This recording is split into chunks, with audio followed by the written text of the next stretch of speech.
winkorera ibi ngibi ku muryango wanjye ndakwinginze toka hapa we mushenzi pakira ibyawe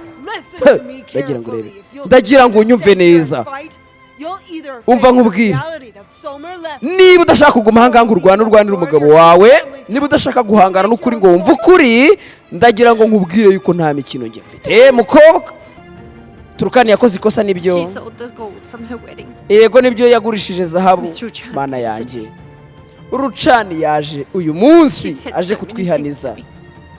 yatuvuze ibintu byinshi cyane pe yatuvuzeho amagambo mabi mwana wanjye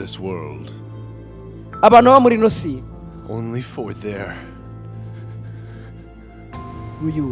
uyu ndagira ngo urebe abantu baba muri ino si gusa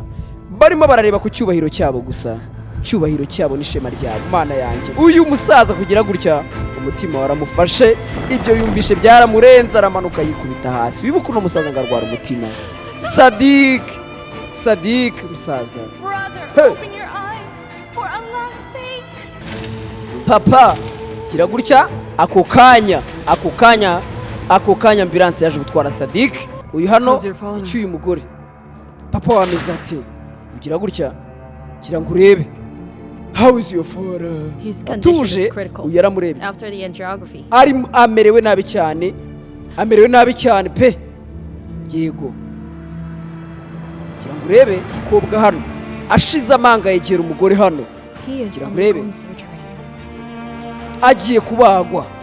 he's undergoing surgery nihagira ikintu kiba kuri papa wanjye ni wowe uri bumwishe buriya baravuga ngo wirukankana intare cyane wirukankana inyamaswa cyane ukayimara ubwoba ndagira ngo urebe umukobwa yatinyutse umugore hano ibaze ntunakorwa n'isoni n'ibyo uba wakoze ntabwo wamvugisha muri ubwo buryo nubahe icyubahiro se kigaragara mu kwangiza ubuzima bw'abandi bantu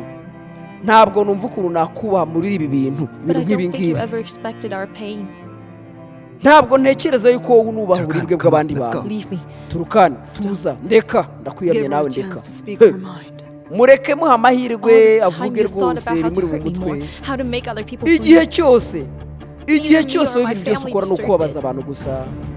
nta mpamvu kugira ngo ubabaze umuryango wanjye